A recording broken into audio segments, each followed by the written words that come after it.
Oh, yeah. I'm going to go back to this definition of meta leadership just a bit and highlight a few things before we leave that concept behind that I think will help you understand why I feel as passionately about leadership in general, but also this concept of meta leadership because of a couple things I'll point out here. One is diversity. I think it's, we can see the wisdom in God's plan for leadership, for New Testament church leadership, in the fact that He intended for a leadership team to be diverse. Think about the apostles. What all did you have there in the apostles? Well, you had fishermen who were very successful at it. I think you'd call them first century very successful businessmen. You had a tax collector, and if you've done very much study on the apostles, you understand they also had what we would call today a terrorist, a zealot. They were known for carrying a curved knife. Particular group, they were known for that, and their number one target was Rome and the tax collectors. So get your head around that. You got a 12-member leadership team here, and two of the members are as opposed as you could possibly get in their past, in their ideology, the way that they think. And so you look at that group and you look at the year and a half or so that Jesus spent teaching and training. And if you've done a lot of study on that particular group, you have to wonder, did Jesus leave this earth thinking, I spent 18 months getting these guys ready, and boy, what a mess. And yet, we're going to talk about this later today. That group of individuals did the impossible. You talk about a dream team, a team that was wildly successful beyond imagination, that did the impossible. That's them. 12 men taking the gospel into all the world, and they literally did that in the known Roman world at that day and time. Those 12 men went from India to Great Britain. It's staggering what they were able to accomplish by following Jesus' lead, by following His training. It's remarkable. So the diversity that you have in a church leadership team is a strength. It's a strength that it's really impossible for us to quantify what that means to church leadership today. You've also got routinely doing different work. Again, different skill sets, different sets of training, different levels of human interaction. Some of the best elders I've ever known have been guys that were their job didn't have anything to do with leading people. They were, one of them's a railroad conductor, one of the best elders I've ever known. One who had a very profound effect on my family he's a physicist who retired from working for the Arkansas State Police Crime Lab for 40 years. Just an incredible people person. We went to him a number of times. My family did when we were in crisis, when we had hard things that were coming up that we had to face. We go to Don. Now, if you met him and you interacted with him for a few minutes, you'd think this goofball spent his whole life back in a corner somewhere working on with chemicals and machinery, forensic machinery, and all this kind of stuff. But when you really get to know him, just a fantastic people person. That's what God intended His leadership team to be in the church of the Lord. He intended for the Lord's church to be led by very diverse groups of people. Have you ever considered and thought about how denominational groups other religious groups arrived at their leadership structure. I've never done a lot of study on that, but I do know this. I do know that they're along the way, 1,500 years ago or even earlier, what led them toward the structure that we see today was they believed the need was to train people to be church leaders, even to the extent that these church leaders didn't marry. They were married to the church. And so you have this divide in some religious groups between the flock and the individuals who are leading them. And in a lot of cases, in other religious organizations, other churches, denominational churches, you see individuals who are trying to give advice to someone who's going through a troubled marriage or trying to raise a troubled child or whatever else. They're never married. They don't have a child. And so you have this divide that occurred because God's plan was left behind. And how many, the list would be endless today if we said, okay, how often has man left God's plan behind because he thinks he has a better idea and a better way of doing it? And yet we see the strength in a church leadership team, the diversity of that group, the skill sets, the varying skill sets and the levels of education and the types of personalities. What a tremendous strength that is for the church today. And so I wanted to touch on that as we kind of tie up this discussion on the definition of meta leadership. Thoughts on that?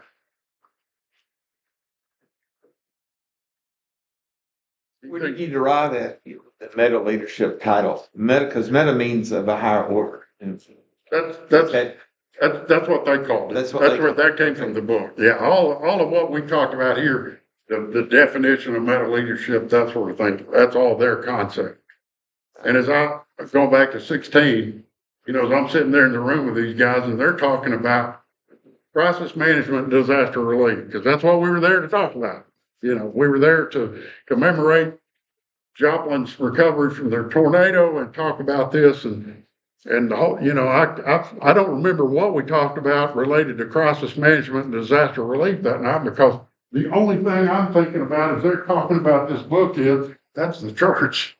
Meta leadership is church leadership. Right. Because meta leadership, that to me, I think of the leaders of the leaders. If that makes sense. It does. And I'm going to dig deeper into this. This might help you understand. They did a really deep dive on the immediate hours and day or two after the Boston Marathon bombing in 2013. And they specifically, they interviewed everybody that was from a leadership standpoint involved in managing that particular crisis. You had, and I'm going off the top of my head, but you had the governor of the state of Massachusetts, the mayor of Boston, the assistant special agent in charge of the FBI in Boston, the Massachusetts State Police Director, police chief in Boston, the fire chief in Boston, the second in command at the Department of Homeland Security, and all these guys they're just in this room. This is in the hours after that event. And they're trying to figure out, number one, how did we take care of the people that were injured? How do we help the families of people that were killed? And how do we find these two guys who were still on the loose at that point, who perpetrated this? And these four guys that wrote this book, Lenny Marcus, Barry Dorn, and these other two guys, Eric McNulty and Joe Henderson, they went back and interviewed these individuals. And they said, okay, when that group first got around that conference table, what happened? Who's in charge? And they said the Boston police chief stood up. Now here's a guy, he's over the police in one of America's major cities, but he's just a cop. Okay. He's a Boston cop. That's how he described himself. I'm just a cop from Boston. And he's got all these federal officials and he stands up and he said, this fire chief, it's his town, it's his recovery. He's going to continue first responder activity, and this is my town. Okay, and the guys write in the book that they expected his next words to be, "I'm in charge." He looked at the assistant special agent in charge, ASAC, whatever that stands for, of the Boston office of Federal Bureau of Investigation. He pointed at him and said, he needs to be in charge of the investigation because he's got all the resources. It's my town. I think he was saying, look at all this diversity. And it was a great example of a group of leaders. They were all leaders, but one of them said, I'm going to speak up and say, here's what I think. They said, and as I interviewed some of those guys, they were interviewing this ASAC with the FBI. Can't remember the guy's first name was Patrick. And they said, who was in charge of the whole operation? And he said, nobody. And they said, nobody? And he said, nobody. He said, we all were, and we all weren't. We had strength in this group, and whenever somebody needed something from Homeland Security, they knew who to call. We were all around that table. And when you think about church leadership, there's no hierarchy. There's no head elder, junior elders. There's a group of individuals who are there to lead a church. And from time to time, it may be one elder's responsibility to stand up and say, I think this is good. I think this is you. I think this is you. And you know, that type of interactivity, that type of communication, that culture, I think is what they're describing as well leadership. You're leveraging all of that expertise, all of that experience, all of that collective knowledge to your advantage. And that's exactly, I believe, that's exactly what God intended in putting in place the role of elder in the church. Thoughts on that? Well, initially, when you said that, I thought, is that very effective? Don't know. Thoughts? I got my opinion, but I'd like others' thoughts on that. Delegation at work. What's that? It's okay to have a group of people, but you still need someone that's the main guy. You know, God didn't leave a lot of direction about how a group of elders works, did he? You know, we're gonna finish the day talking about what the New Testament role of an elder is. We're gonna dive deep into that and look at that. But he didn't leave it, you know, imagine being one of those 12 guys. Jesus is about to ascend to heaven and he says, go into the whole world, teach the gospel. How? How? You know, that's where I think did the apostles have some discussions about that? Are you going here? Am I going there? I can't help but believe that they did have those conversations. They did talk about those kinds of things, but we don't know. And we don't have a lot of direction, do we? As far as how that works. I think it's up to those leadership teams to figure out how you're going to work. A really effective eldership will leverage their strengths. To your point, times may come up when someone says, we got a family in crisis, we need somebody to go talk to them, help them, shepherd them. I think you're it. Okay? The guy I talked about earlier, Don, the guy that had a tremendous impact on my family, helped me with some issues as we were parenting. I know there were times, I know there were, for a fact, that there were times when people said, you know, this family here needs help. Don, are you up? You got it?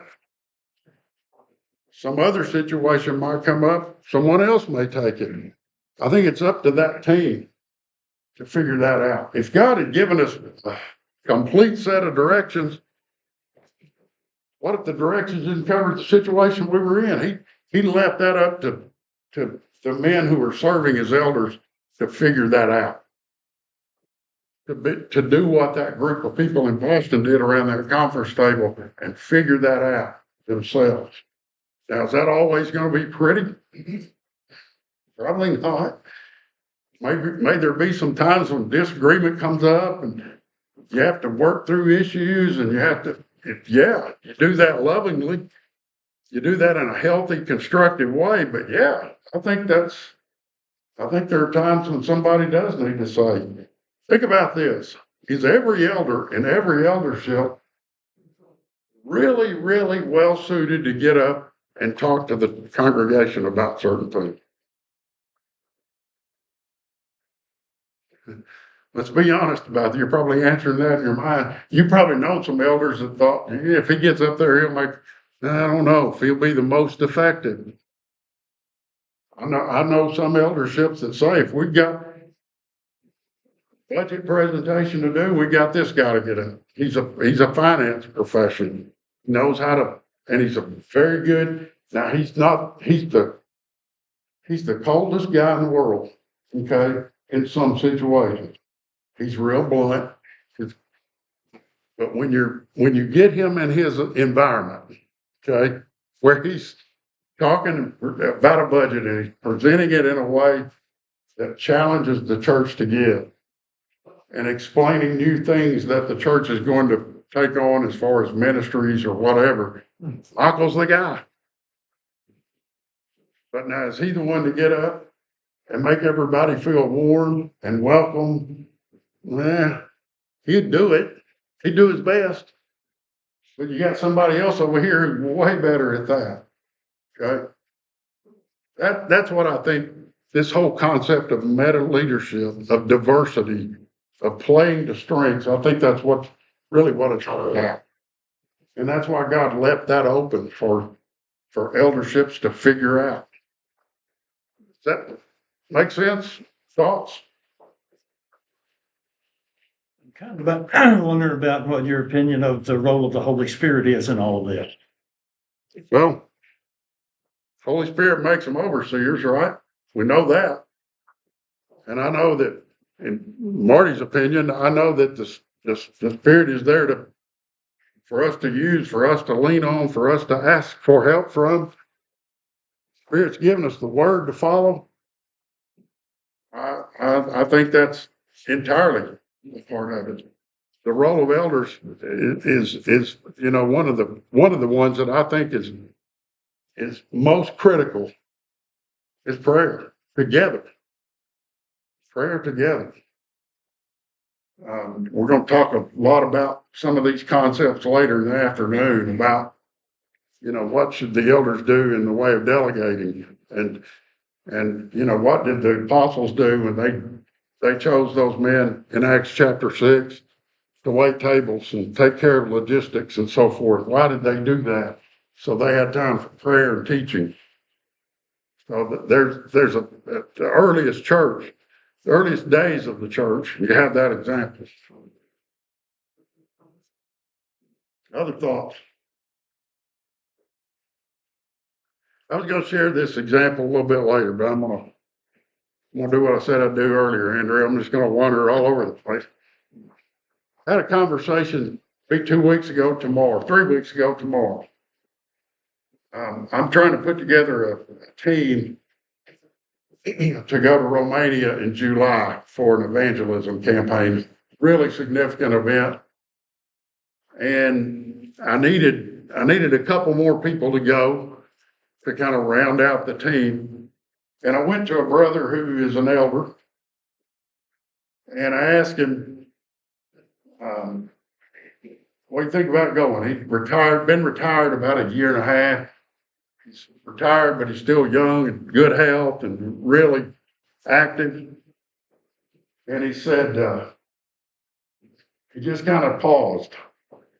And this is not a real emotional, real open guy with his feelings. We've known each other for 40 years, pal. And a tear ran down his cheek. He said, man, I want to go so bad. I never dreamed you'd ask me. I want to go so bad. But he said, mom's dealing with Alzheimer's. And I know you know what that's like. And mom is one of those patients that has gone from the sweetest woman in the world to being emotionally violent. She's using language. She's talking to her children and even her grandchildren in just awful ways. And if any of y'all have ever dealt with Alzheimer's or known anybody who has, that's one of the tougher situations that you can run into. I didn't have to deal with that with my mother. And he would say, he'd try to say some things and then he'd stop and he'd say, it's a long story, I can't get into it. And then about halfway through the conversation, it hit him, Marty knows what I'm talking about. And he kept telling me, I don't have anybody I can talk to. Now, this is an elder in the church telling me I don't have anybody I can talk to. And then it hit him and he just burst into tears and he said, you know what I'm talking about. I said, yeah. And I'm right here. I'm a phone call away or a 15-minute drive away. Whatever you need, I'm here for you. But you know what was running through my mind? Here's a guy who sits around a table with 7 or 8 other guys, and they're elders together, and he'd not talked to them about this problem. And I thought, boy, I wish that group had fixed some things. You know, if I'm an elder and I'm facing something like that and I don't have anybody to talk to, you know what I'm gonna do? I'm gonna say elders meeting tonight. And I'm gonna unburden myself to my elders. Because that's what eldership is all about. That's what leading in God's church is all about. He should have been one of the 7 or 8 guys in the church who had the most help. And I'm not trying to be harsh toward him and his fellow elders, okay? There's a lot of dynamics in that. We're guys. Guys aren't real comfortable, aren't real excited about trying and open up to one another, are they? I mean, we just don't do it. But I think in Brian's case, and I'm eventually going to just mention to him, Brian, if you're still struggling with this, you've got a built-in group that you're a part of. Go to them. And as somebody who's been down your path, open up and let it out. I'm a guy that's like that. I'll open up and it doesn't bother me. My dad says not cry at the opening of a new Walmart. Okay. We're pretty emotional people. All right. So it's easy for me to do that. Not so much for Brian, but still, the mindset there should be, I'm a part of a group that I can go to with anything. Go to them with anything. Always love that. When I hear an elder say, come to me with anything, what they're saying is, if you're committed to sin, I don't care how bad it is, come to me. If you're enduring pain, come to me. If you've got a disease you're facing, come to me. That's shepherding. We'll get to that. Walmart, come to me. Yeah. Other thoughts? Andrew, when's lunch? Whenever we get to it, or is that? You're the one that sent me the schedule. I can't remember. I think we said 11:30. I think that's right. I think that's right. If y'all get hungry, if you get the weak trembles, let me know and we'll. We said 11:30. Yeah, Yes. Okay, back to, back to this. Your leadership moment. Throw it over. Who wants to share? I can give you something that years ago when I got out of college, I started working for a family-owned oil company in Wichita Falls as a staff accountant. And I'm still working. In 2006, the owner of the company died. And he had made me executive will, so I had the mother and the three daughters up there to explain the things of the will and all. And she was now the owner of the company. And when she walking out, I stopped her. Said, I gotta know. What do you want to know? How involved do you want to be? And she said, big items, I want you to tell me about. Big expenditures, I want you to talk with me about. And she said a couple of other things, and then she looked me straight in the eyes and she said, otherwise, run it like it's yours. And I had to go sit down because that stunned me, because she gave me carte blanche to do what I wanted to do.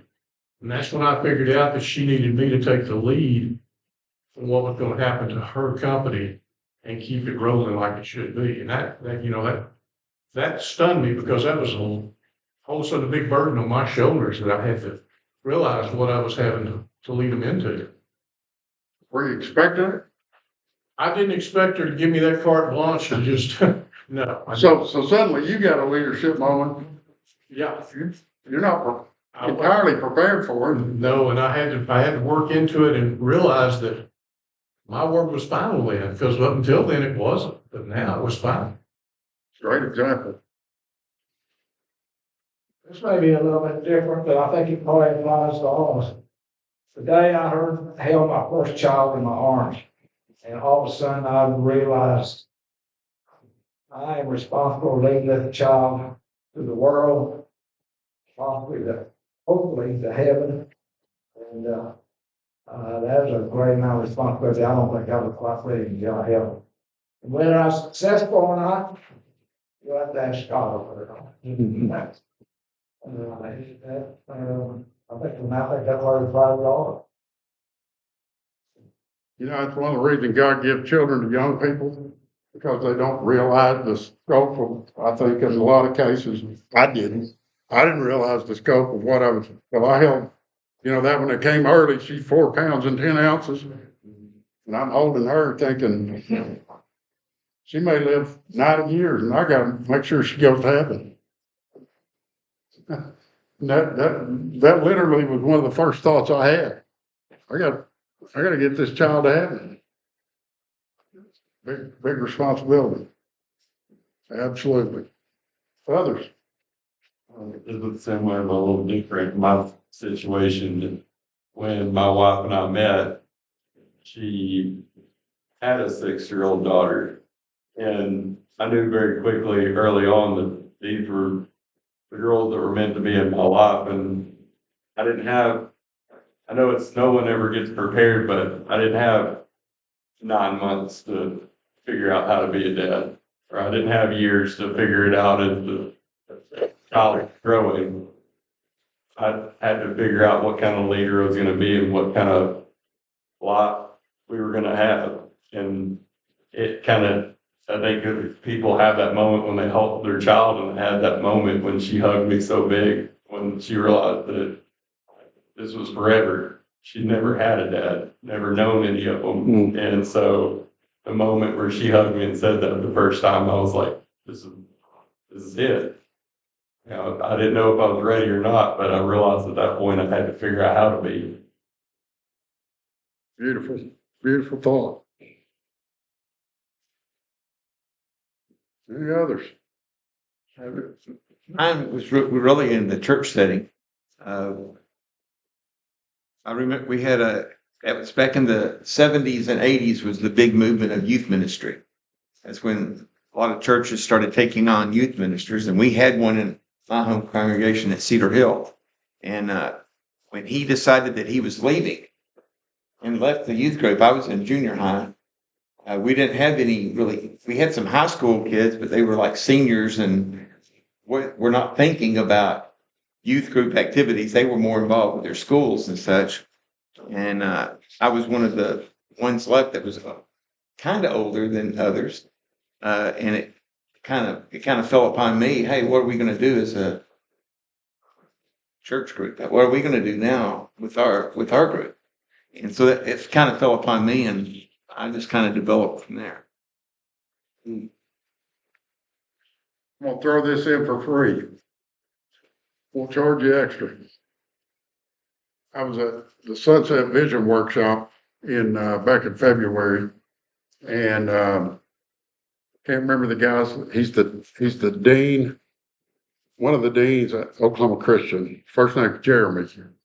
Beller? Bella, thank you. So Jeremy's up giving this presentation about leadership and specifically talking about elders and do they know their youth groups? And I think he preaches at the Wilshire Boulevard Church in addition to teaching at Oklahoma Christian. And he said it's been a couple of years ago, he challenged his elders to write down the names of every member of the youth group. And it could not be, that's Marty and Lisa's daughter. Okay, it couldn't be, that's the night kid. All right, you had to write down their first names.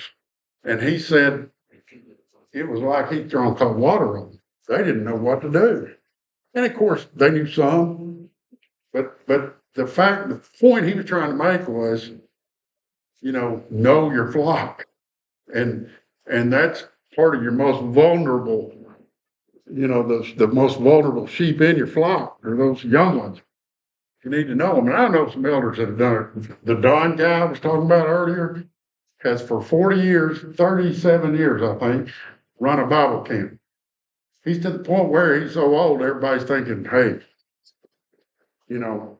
he said, he told me this a few weeks ago. He said, I know they're probably wanting to put their hand on my shoulder and say, Don, dismount.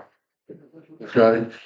But he's such a passion for him. Now he has found some younger guys, some help him, and they'll eventually take that over. He's in his early 70s. But you talk about somebody that made a commitment as an elder to know that group, he knows them. He baptized a big bunch of them. And so that's a great one. What about crisis moment? And I get some of these are, some of these are similar. I mean, some of them you can't draw a distinction one from the other. What about your crisis moment? Any thoughts on that?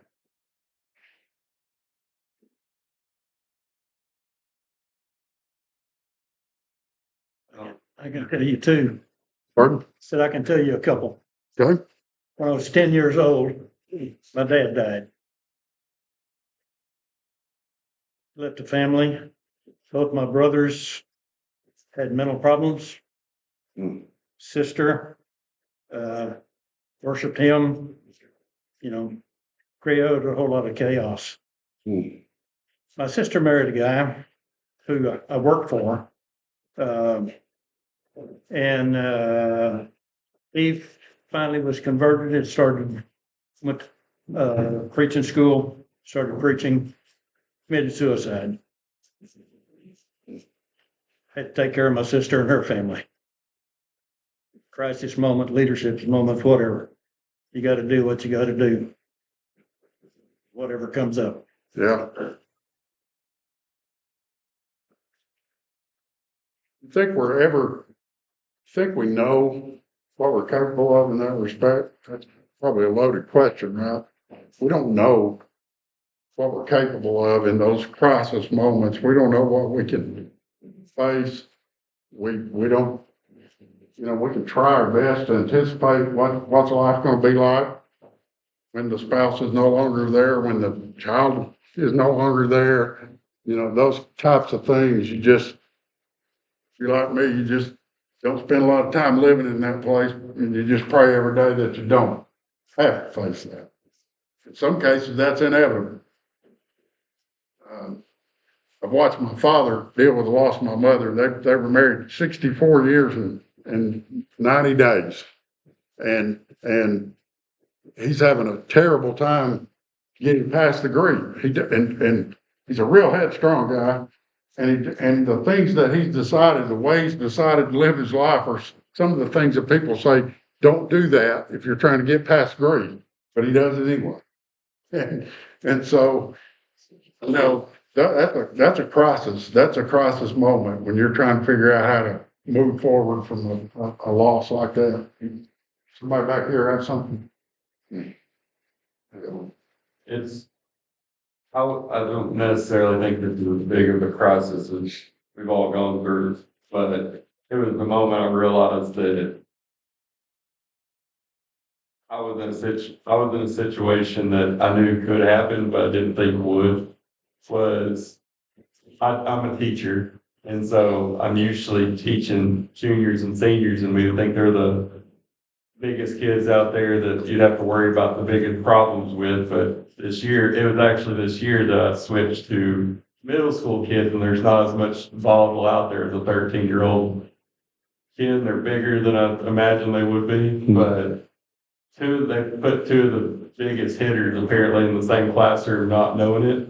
And in the first week, a huge fight broke out in the middle of the room. I've got 30 kids in the room that I realized in that moment, I knew could happen, but it never happened. That I realized I physically could do nothing to stop it. And one of them weighed probably 200 something pounds. And it wasn't like they were yelling at each other. They were throwing each other across the room, desks were flying, and there's 28 other kids in that room.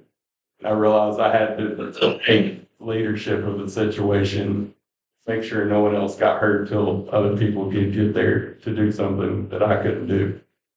A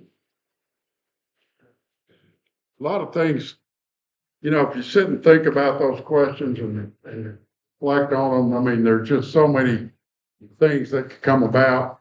You know, my dad and I were talking just a few days ago about churches that have to, you know, some are taking steps to lock down part of the facility because of things like what happened in, what was it, Fort Worth a few years ago.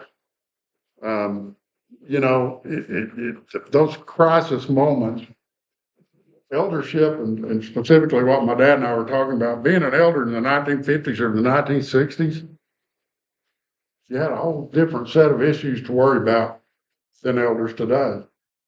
In our culture, again, I'm going to talk about this some in the morning during the Bible class hour. Our culture is one that is just, it's coming after Christians. It's coming after the most vulnerable. It's coming after our young people, and there's challenges. I'm as part of the generational and cultural workshop that I do. One of the things I mentioned at the beginning of that workshop is every church in the world right now is in crisis with the culture that we live in. You know, homosexuality, drugs, alcohol. I mean, you say, well, Marty, that stuff's been around for years. Stuff I'm going to share with you in the morning is staggering. It's not been around at this level like it was 50 years ago or 60 or 70 years ago. It's different. And so churches are in crisis, and leaders have to be ready for that. They have to be ready to face whatever's coming at them as it relates to crisis. And it might be something that affects the whole church. It might be something that affects a family, an individual, but you always have to be ready. And the mindset that we're going to talk about this afternoon, that mindset of shepherding, is one that is really critical in those moments. Couple things off as we kind of finish up here, head toward lunch. There's some things. These are just basic leadership considerations that I want us to think about. One is there is no such thing as a born leader. I believe that. You may disagree with me. If you do, I'd love to hear from you. We can talk about it over lunch. There is no such thing as a born leader. Now, there are people, personalities, their gifts that they're given in the way of human nature and human relations may make a transition into leadership a little easier, but no one is born with that ability to lead. Now, why to bring that up? Because it's intentional. The church today needs leaders. Some of you younger guys that are not serving as elders today, developing into an elder, developing into a leader in the Lord's church is intentional. It's something you plan for, you think about it. Help your children understand when you're picking a mate, that matters. It matters.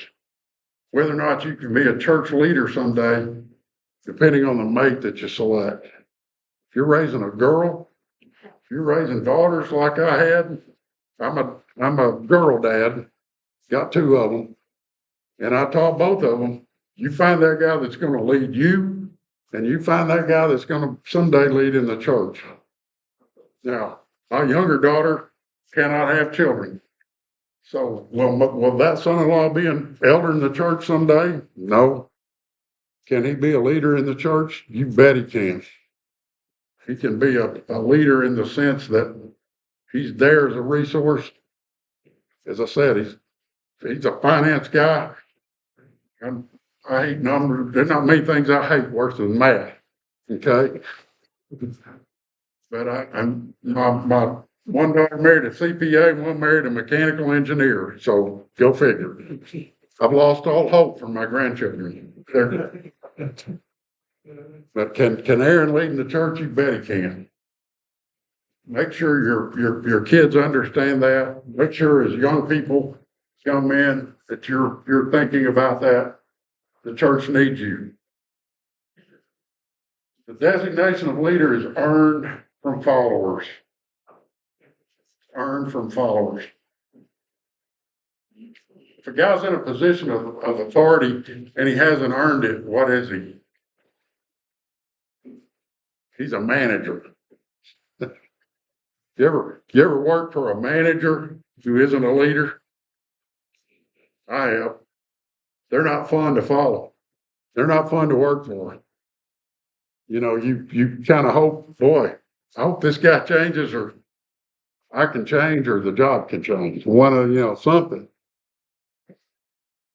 The designation of leader is earned. It's something that you love to quote by Gandhi. I have to catch up with my people, for I'm their leader. The servant leader. I got to catch them. They're leaving me behind. That's a leader. That's somebody that was known for being a leader of people. Leadership is authentic influence that creates value. If your influence is not authentic, if you're not living it, if you're not exemplifying leadership in your behavior, then you're that manager. And it's not impossible for a man who's serving as an elder in the Lord's church to be a manager, not a leader. If he's not exemplifying leadership, if he's not exemplifying service, he's not living that day in and day out. Leadership is authentic influence. You ever had leaders in your life? It can be at work, personal, church, whatever the setting is, where when they start talking, you lean in and listen.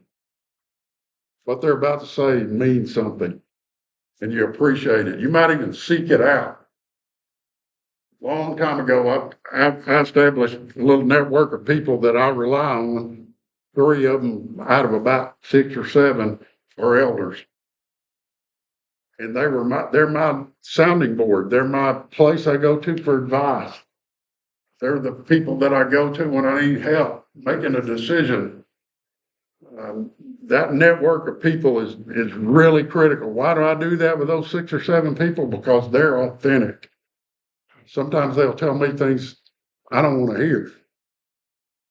A guy named Tommy Walker, big influence on me in my life. He's a retired IBM executive. He was working with the company that I was working for at the time. And he called me in one day when I was about 32, 33, something way along in there. And he said, I just want to talk to you for 30 minutes, an hour, however long this is going to take. And the first thing he said was, you are right nearly all the time in the workplace. You have the correct answer nearly every time. You're a really smart guy, and I think that speaks well of you. But, and I thought, but nobody wants to listen to somebody that's right all the time.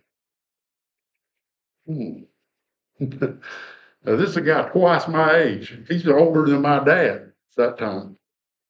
And I'm thinking, what's he mean there? He means sometimes you need to hush. Let somebody else be right. You got to be right all the time. And he gave me about 5 or 10 things. My wife hadn't carried my daytime raw. I had it here with me. She took it and put it in the car. I have a list of things that are handwritten that are about 30 years old. And I've moved them from one daytimer to the next and taped them on the inside. And a bunch of those things are things Tommy told me that day. And he gave me some really, really great advice. Now, I had a choice. I could listen to him or not. And I listened to him because he was authentic. He lived it. He was a great guy, well respected in the community, well thought of in the company, authentic. That's what we aim to have as leaders, authentic influence that creates value for someone else. Some leaders mistakenly believe that formal authority confers the mantle of leadership. That's similar to this second one. Okay, having a title, being called the boss, doesn't mean you're a leader. Just having a position, having authority, doesn't mean you are a great leader. It just simply means you've been put into that position of authority. If you want to earn that title of leader, you go back to the authenticity. Am I living it? I had a break built in here. Tell you what I'd like to do. I'd like to go ahead and open the floor up. Let's just have some open discussion here for a little bit. This next section we're going to get to, probably better to start that after lunch, but I want to just kind of go back all this that we've talked about. Any questions, any thoughts that you want to share with them? Did you cover that second section there? I missed it. I think we all.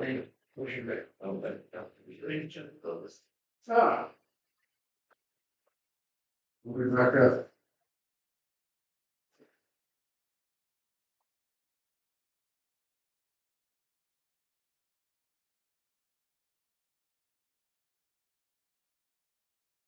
There. Let's talk about that. And this relates, thank you for catching that. I really appreciate you bringing that up. I told y'all I'm free form, okay? This relates back to, and I want you to think back to that discussion I had about crisis leading. The guys in Boston, okay?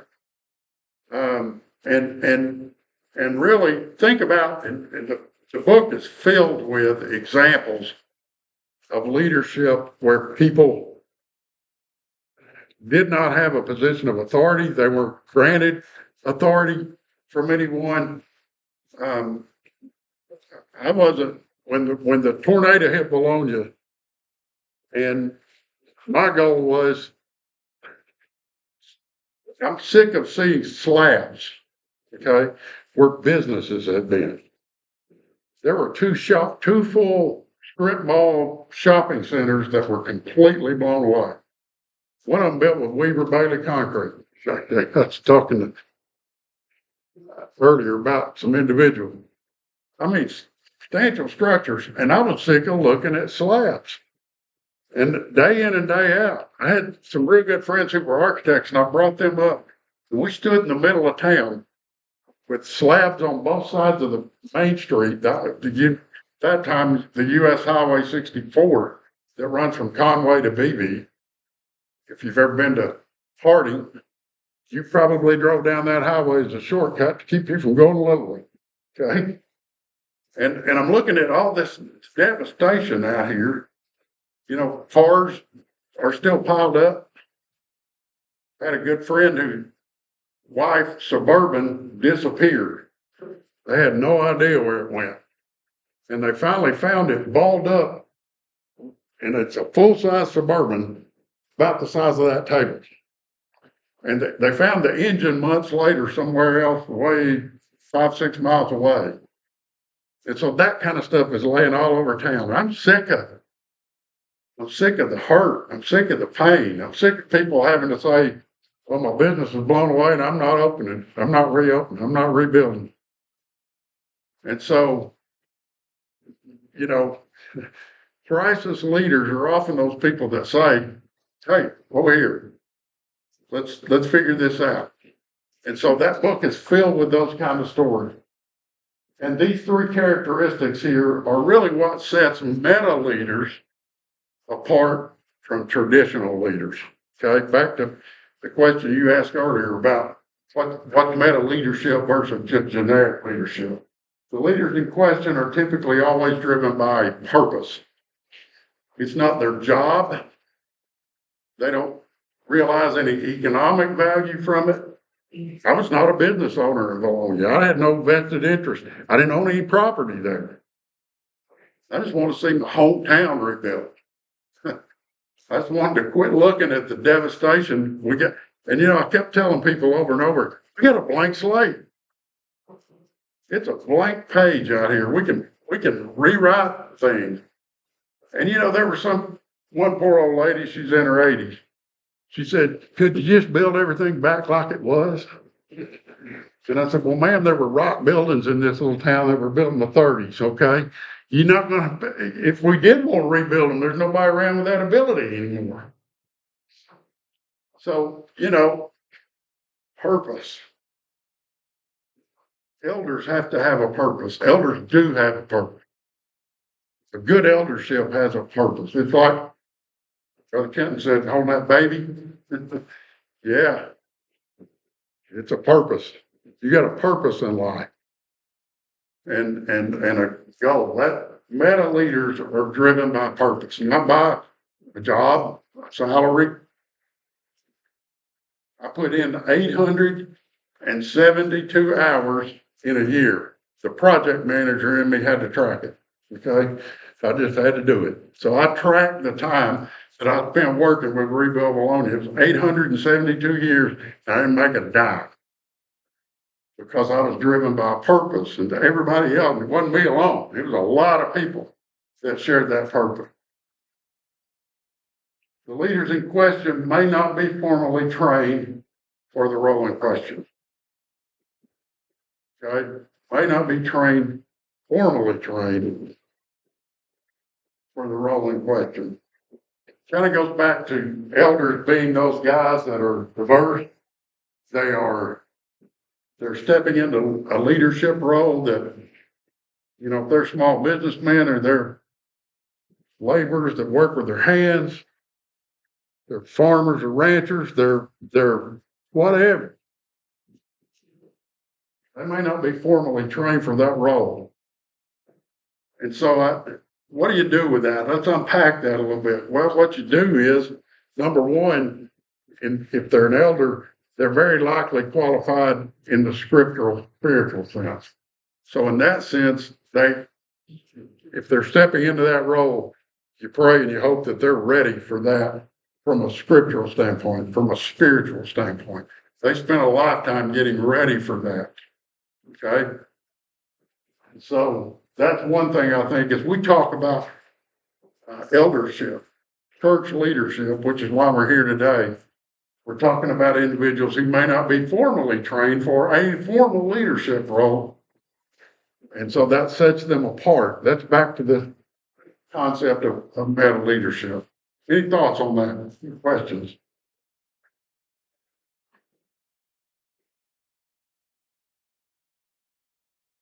And then thirdly, the role filled by the meta leader typically transcends ordinary organizational confines.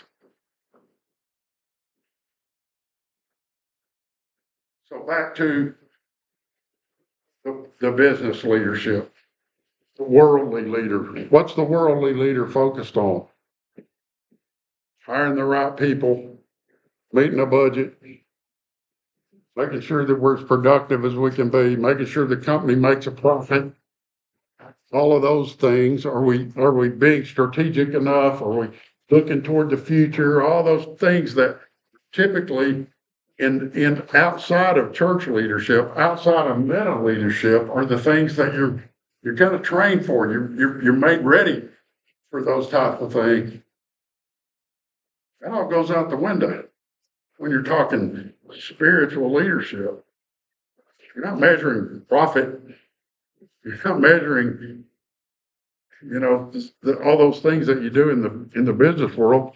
Now, does that involve hiring the right person and your ministry staff? Yeah. Is there value in tracking numbers and thinking about? Yeah. How many conversions have we had? How many of those conversions that we've had in the last year are our kids being baptized versus evangelistic outreach where we're baptizing our neighbors and our coworkers and our schoolmates and our friends? Okay. Those are hugely important numbers to track. I had a conversation with a big church of about 600 a couple months ago, and I asked the eldership, how many people did you baptize this year? And they said 32. They were 32. I said, how many of those were husbands, wives, or children of your family, someone who's a member of this church? And they all went. And they said 19.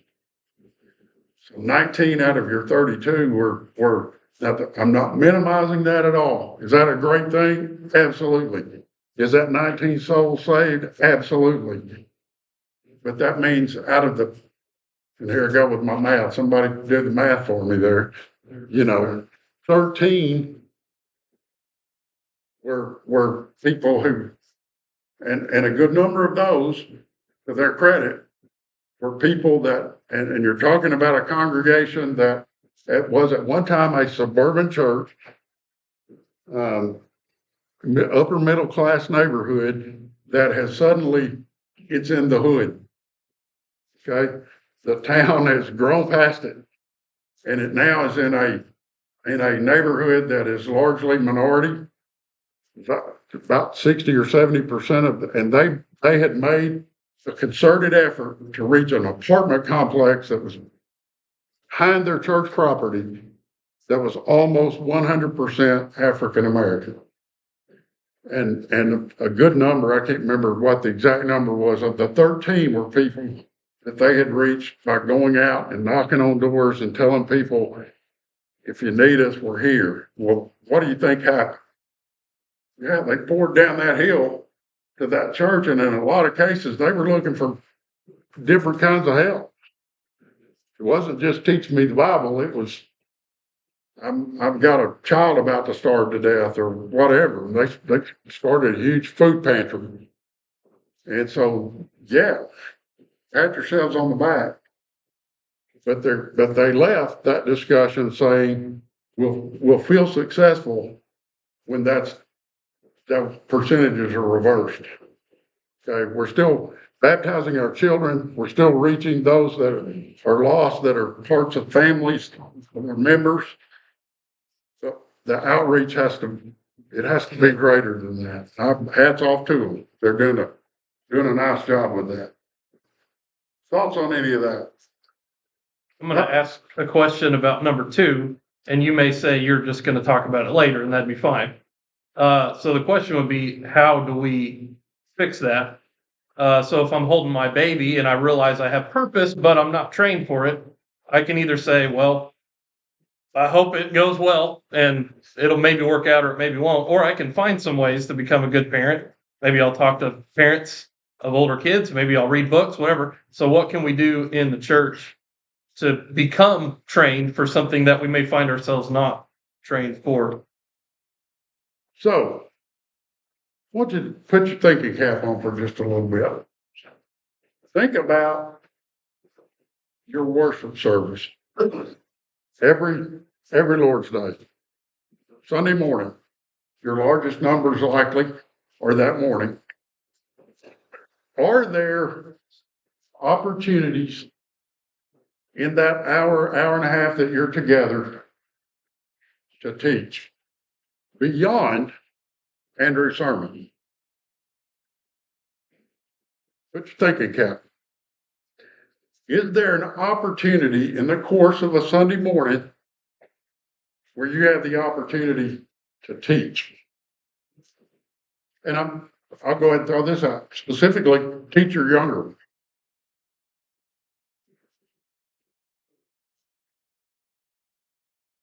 Any thoughts? Think about this. It's time for communion. What do? Everybody gets quiet. We stay as quiet as we can, make sure the kids don't scream.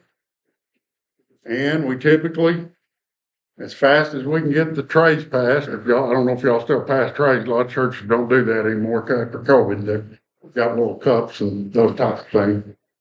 But typically, that's over pretty quick, right? What if, and I'm not suggesting something radical here, that you turn communion into something other than a remembrance of the sacrifice that was made for us. But what if there was time there, or you made time at maybe the beginning or the end to talk to the young people, the little ones? What's happening right now? Now, maybe you do that. There may be some families that do that themselves. When they get in the car to go home, they take the opportunity to explain that. Here's another one. The baptism at a worship service. Somebody comes down to the front, or they let one of the elders or Andrew know that, hey, I have somebody who wants to be baptized, and we're going to do that after service. What happens right then?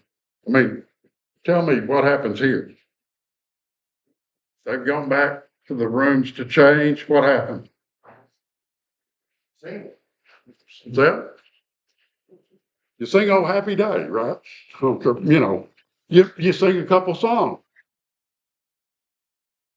What a great opportunity.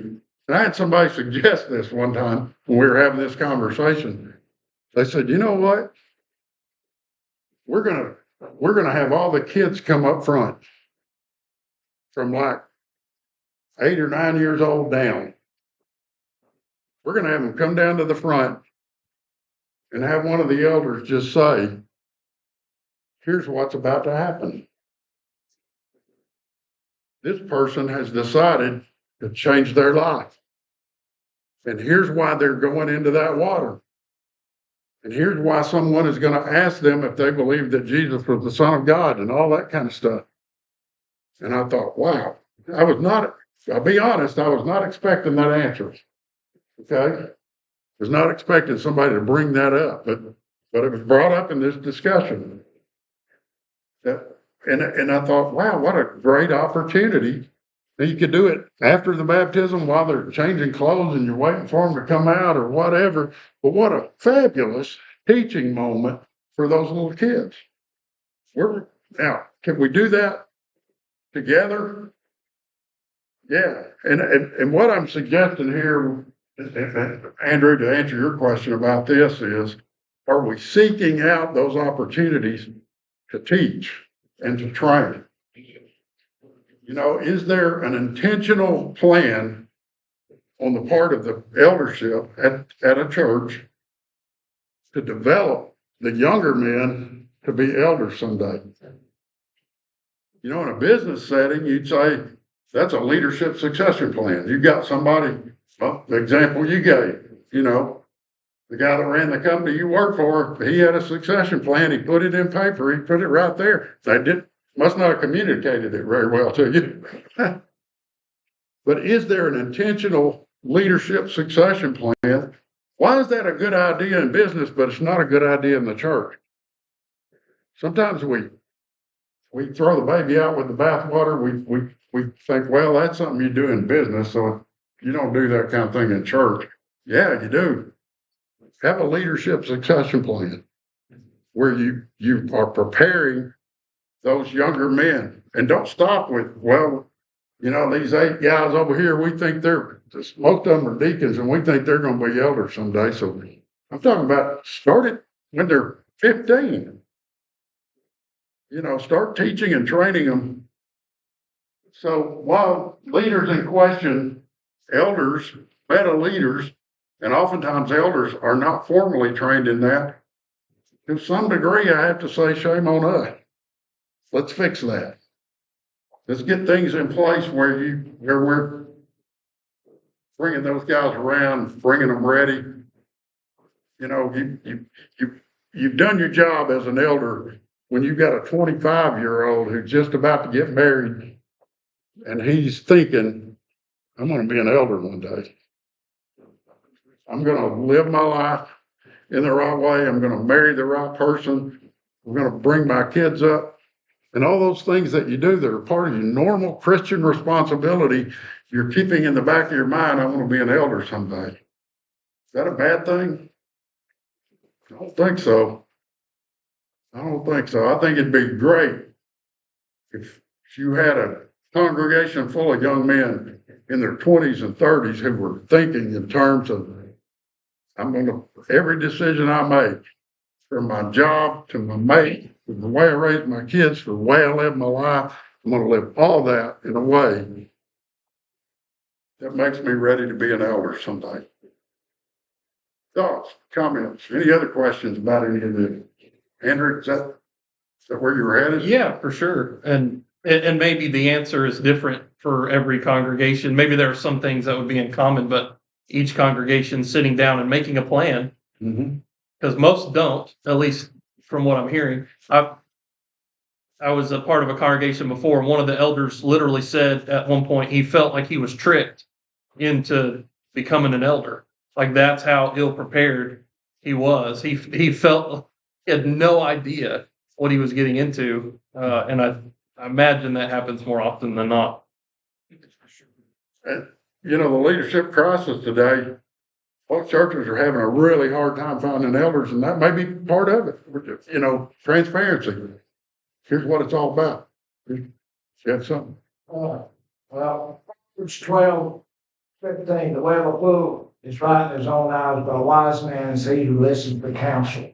None of us are probably ever formally trained, so that we should always be reaching out to those that have been down that road before and for counsel. I was very fortunate. I had a dad that served as an elder, a father-in-law that served as an elder, a granddad, a grandfather-in-law, an uncle, and then a couple of other men in my past, G.W. Butler out from Westbrook is dead. Anytime I'm in a crisis, I kind of look at what would they have thought. At some point, and I could hit my dad or my father-in-law up with, here's a situation, what do I do? Of course, I no longer have that. But even though we may not be formally trained, there's always somebody out there that we can reach out to help. I think both are needed. I think I know in my life, I go back to all those elders that my dad worked with, and, Edna Landers, one of the most imposing women you've ever seen, 5'10". I'm not going to say how much I thought she weighed, but let's just say she was quite a woman. Okay, physically, spiritually, sense of humor like you and Blue. she sat behind my mom and me and my sister. Dad always sat up on the front row.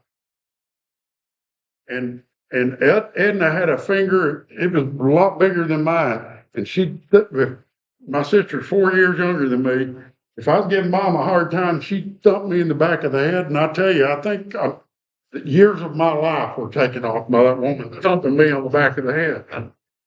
I had elders and their wives who, because I was a preacher's kid, felt empowered to discipline me every now and then, but boy, did they encourage me. And that informal training, informal encouragement, that one-on-one relationship kind of thing is invaluable. But I think it goes along with some formal training. And I'm not talking about a class, continually going on. I'm talking about every now and then in your high school class for the boys and maybe you separate the boys and the girls and you have some elders' wives teach those young ladies and you have the elders teaching those young men. Get yourself ready. It starts now. There are decisions and I'm telling you, culturally speaking, kids are making decisions at 12 that our generations couldn't fathom making at 12. Okay? If you're here tomorrow morning, this cultural set of generational cultural information I'm going to share, it's everywhere I've done it, people just their mouths hang open. Okay? It is really powerful. And so think about that as you're developing those plans. Other thoughts?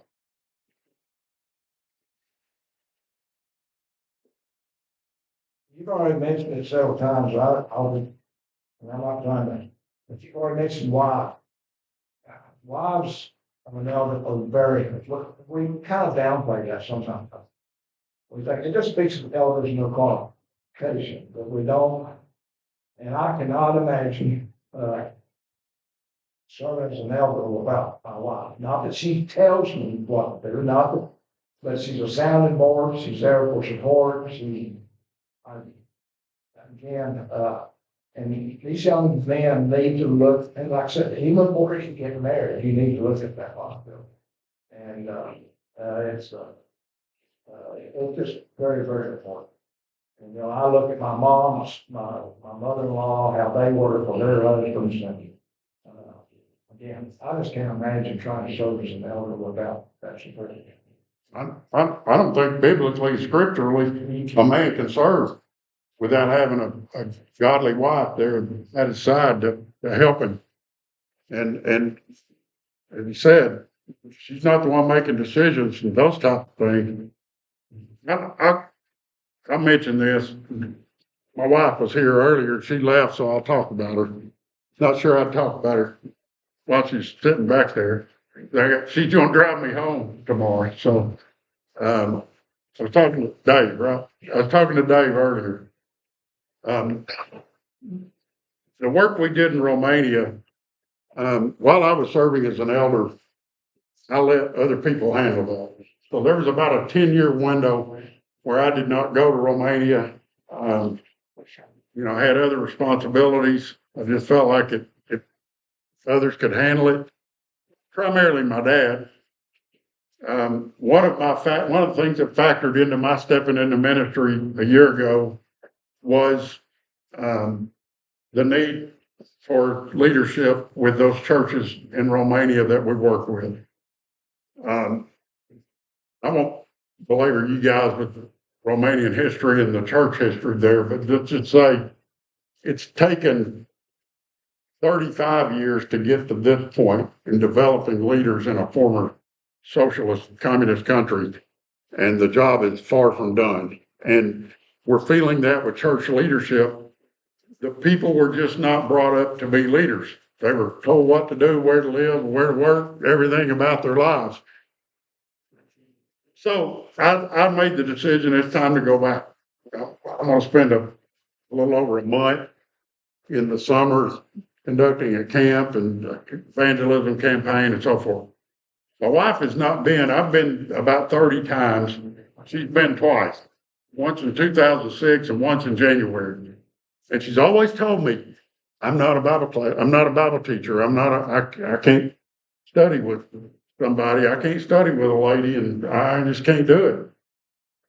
So we're there in January for 2 weeks and 2 Ukrainian ladies, Ukrainian refugees, Romania borders Ukraine. So a lot of work's been done with those Ukrainian refugees.